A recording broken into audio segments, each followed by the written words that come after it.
libo-libo na pong tao ang natulungan na po natin. Naihatid po natin sa ospital. Libre po yon, wala po silang binayad. At tinutulungan po natin sila sa pinansyal. Ganon din po naman sa fire truck po natin. Dalawa po yon, marami po tayong natutulungan dito. Hindi lamang po sa bayan ng Balita.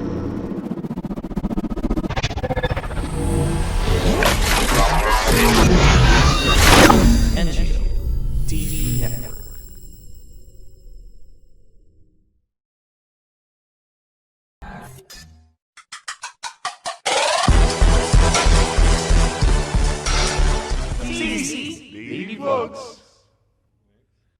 Ako po si Joselito Lito Polintan. Ipinanganak po dito sa Barangay Wawa, Balagtas, Bulacan. At dito po ako nag-elementarya, dito na rin po ako nag-sekundarya. At ako po ay nagkoleyo sa Manila sa University of the East. Ang inyo pong lingkod ay naging isang konsehal ng bayan. At tayo po ay gumanap, naging chairman po tayo ng Lupon ng Transportasyon. Na isaayos po natin ang mga pampublikong transportasyon dito po sa ating bayan. Pinangalagaan po natin sila, ang mga tricycle, ang mga jeep, ang mga bus. At ganoon din po, napakarami po nating naitulong dito po sa bayan po ng Balagtas nung panahon pong tayo ay nakaupo bilang konsehal ng bayan. Ayon po ang ating sa mga fire rescue, doon po sa ating fire truck, sa mga ambulance, ito po yung ating ginawang advokasya sa mahabang panahon. Ito po ay humigit kumulang 8 taon na po na ating advokasya. Meron po tayong 2 fire truck, meron po tayong 1 ambulansya. Sa katunayan po, sa pagdating sa ambulansya, libo-libo na pong tao ang natulungan na po natin. Naihatid po natin sa ospital. Libre po yon, wala po silang binayad. At tinutulungan po natin sila sa pinansyal. Ganon din po naman sa fire truck po natin. 2 po yon, marami po tayong natutulungan dito. Hindi lamang po sa bayan ng Balagtas, kundi po yung mga kalapit na bayan natin. Pag nagkakaroon po ng sunog sa kanila, tinatawagan po tayo.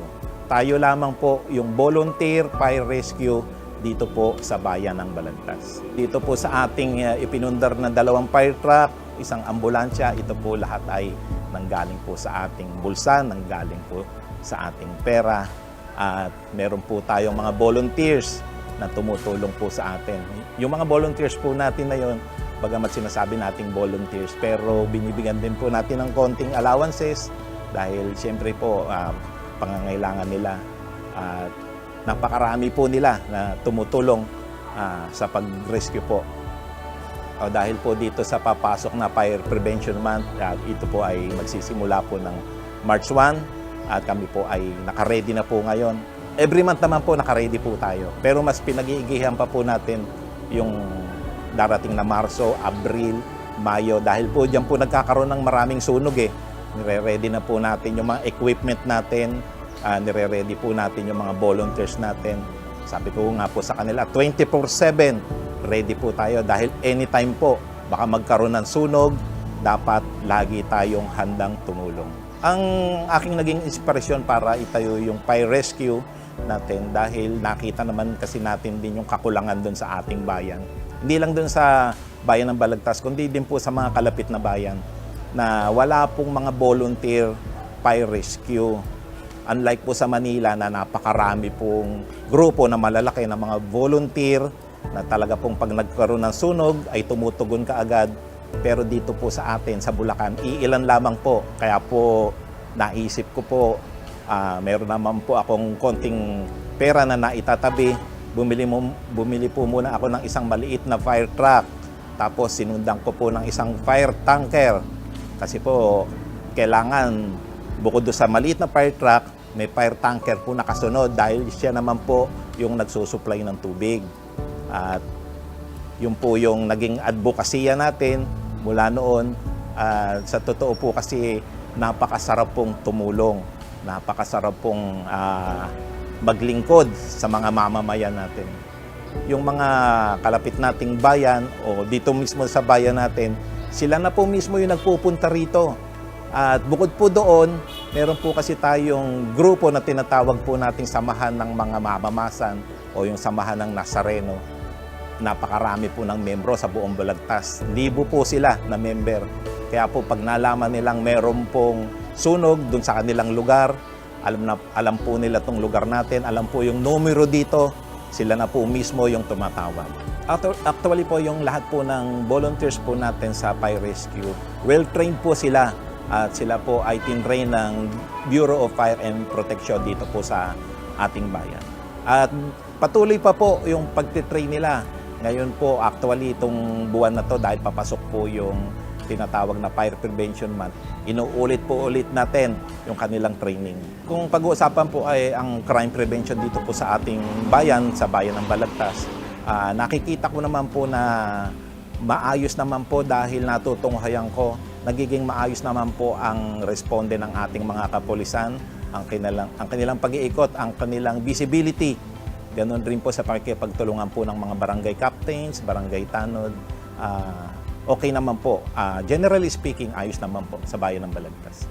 Ang pangalan po ng grupo na aking itinatag po ay LP Fire and Rescue. Ayun po yung aking initial, Lito Polintan. Ako po ngayon ay tumatakbo po bilang mayor po ng bayan ng Balagtas, dito po sa probinsya ng Bulacan. At napakarami po nating gagawin po dito sa ating bayan. Kasama na rin po dito yung pangarap po natin na magkakaroon po tayo ng isang pampublikong ospital para po yung mga kababayan natin ay matugunan po natin yung kanilang pangangailangan sa mga medical na bagay para hindi na rin po sila lalayo at pupunta pa po sa malayong lugar. Ito po, ospital na to na pinapangarap natin, libre po ito. Lahat po dito ay kumpleto. Kasama na po rito yung mga laboratory at mga libreng gamutan. Ito po ay alay po natin sa mamamayan ng Balagtas. Napakaganda po nung magkakaroon po ng libreng insurance yung pong ating mga mahal na mga nagtra-tricycle kasi po higit po nilang kailangan yun eh. Dahil sabi ko nga po sa kanila, kayo po yung mga laging nasa karsada, medyo delikado po yung ating trabaho. Kaya po siguro po kung mabibigyan tayo ng pagkakataon na maging mayor po ng bayan ng Balagtas, ito po ay ipapatupad po natin. Aalagaan po natin ang sektor ng transportasyon, lalong-lalo na po yung sa mga TODA na nandito po sa ating bayan. Dito po sa sektor naman po ng ating kabataan, alam naman po natin na nitong karaang 2 taon dahil po sa pandemya, nawala po yung mga sports activities natin. Pag nawala po yung pandemya na to, ibabalik po natin yung mga kinagigiliwan ng ating mga kabataan, yung sports. Ganon din po siguro, especially yung mga kanilang pag-aaral, yung schooling, yung education, napakahalaga po nun para sa kanila. Magbibigay po tayo ng mga scholarship, dadamihan pa po natin para po yung mga kabataan natin, yung mga kabataan nating hindi nakakapag-aral or salat sa pinansyal ay matugunan po natin. Doon naman po sa mga sektor ng senior citizen, kamukha po nung ipinangako ko sa kanila dahil minsan po nakakasalamuha naman po natin sila, nakakausap po natin. Sinasabi po natin sa kanila na napakarami po nating proyekto para sa kanila. Yung pong kanilang benepisyo na dapat na makuha nila ay kailangan po talagang mapunta sa kanila. Kung darating na po siguro yung face-to-face na tinatawag, kung ipagkakaloob na po yun ng Department of Education, ay kailangan po nating masiguro ang kaligtasan ng mga estudyante, lalong-lalo na po yung mga bata, yung mga nasa elementarya. Kung ano po siguro yung pangangailangan nila, kagaya po ng mga notebooks, bags, pinoprovide po natin yan. Tumutulong po tayo sa sektor po ng edukasyon. Tayo naman po, dahil sa pagtakbo po natin ng pinakamataas na posisyon dito po sa ating bayan, sabi ko nga sa kanila, ito po ay inaalay po natin sa kanila lahat po ng mga pangangailangan ng bayan, lahat po ng sektor atin pong aalagaan. Dahil po napakalaki po naman ng pondo ng ating bayan at alam naman po nating unang-una po dahil isa po ako sa napili na bibigyan po ng recognition. Ako po ay nagpapasalamat kasama po yung aking mga volunteers dahil po mahaba-habang panahon din po na ginugol po namin dito po sa aming Fire and Rescue at nakakataba po ng puso na kami po ay kinikilala ng mga NGOs. Doon po sa mga gusto pa pong maging volunteers po sa Fire and Rescue po, pwede po kayong pumunta rito sa LP Headquarters. Welcome po kayo dito. At pag kayo po ay nailista, bibigyan po kayo rito ng training ng ating mga kasamang mga nauna po sa inyo o nauna po sa kanila.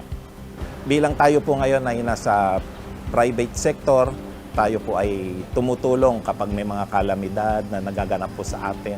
Patuloy po yung ating pagtulong. Kamukha po nitong nakaraang pandemya na dinadanas pa po natin hanggang ngayon. Almost 2 years na po. Kaya almost 2 years na rin po tayong nagbibigay ng bigas dahil yan po yung aming business. Napakarami na pong bigas po, halos buong Balagtasenyo nabigyan na po natin ng tulong. Dito po sa nakaraang pandemya o dinadanas pa rin po nating pandemya ngayon, tayo po ay tumulong sa ating mga kababayan. Nagbigay po tayo ng mga bigas, nagbigay po tayo ng gamot, nagbigay po tayo ng mga canned goods, nagbigay po tayo ng gatas. Halos lahat po ng taga-Balagtas ay nabigyan po natin. Actually po, hindi lamang po taga-Balagtas dahil po nung panahon po na pumutok po ang Taal Volcano, ay tayo po kasama po ang ating mga volunteers ay tumulong rin po, tumulak po tayo papunta doon sa Batangas at nagbigay po tayo doon ng mga damit, nagbigay rin po tayo ng bigas, nagbigay po tayo ng pagkain, tubig at mga iba pang gamit na kailangan nila. Ako po ay nagpapasalamat at ganun din po, binabati ko rin po yung mga kasama kong awardees, kagaya po ni Governor Daniel Fernando, ang aking pong gobernur na talagang napakahusay niya. At doon pa po sa mga ibang makakasama po natin, congratulations po. Meron po tayong itinatag na tinatawag po na Liga ng Pagbabago. Ito po ay isang political group at nandito po yung aking mga kasama na lalahok dito sa darating na halalan. Kasama ko po rito ang aking Vice Mayor, si Vice Mayor Mel Ventura, ang aking mga konsihal, Konsihal Annalyn Jose, Konsihal Monay Payuran, Konsihal Bobby Estrella, Konsihal Ian Di Guzman, Konsihal Jepok Ventura, Konsihal Bugi Castro, Konsihal Gerald Vergara, at Konsihal Tati Santiago. Dito po kasi sa ating bayan, mismong mga tao na rin po kasi ang nagsasabi ng kanilang mga problema. Nito pong mga nagdaan at kasalukuyan po, may mga problema po sa pagbaha, may problema po sa high tide, may problema po sa mga karsadang mga nasisira. May problema rin po sa healthcare system, lalong-lalo na po yun. Kaya po pinapangarap natin na magkaroon po ng isang pampublikong ospital. At marami pa po na tayong gagawin kung sakali pong tayo papalarin, kung sakaling ibibigay ng Panginoon ang pwestong ating hinihiling. Ito na po yung pagkakataon ko na magpasalamat po sa mga NGOs na tumutulong po sa atin, na napakarami po nila. Siguro hindi ko na po isa-isahin yung grupo nila, mga NGOs, mga individual, mga mamamayan ng Balagtas na talagang nakasuporta po sa atin. Sana po mga kababayan kong Balagtasenyo, patuloy-tuloy po tayo sa pagsasama-sama po natin hanggang makamit na po natin yung tinatawag na pagbabago. Muli po, ito po ang inyong Good Samaritan, ang inyong Kuya Lito Pulintan, na bumabati po sa ating mahal na Balagtasenyo. At tulungan po natin ang Liga ng Pagbabago. Basta sama-sama, kayang-kaya.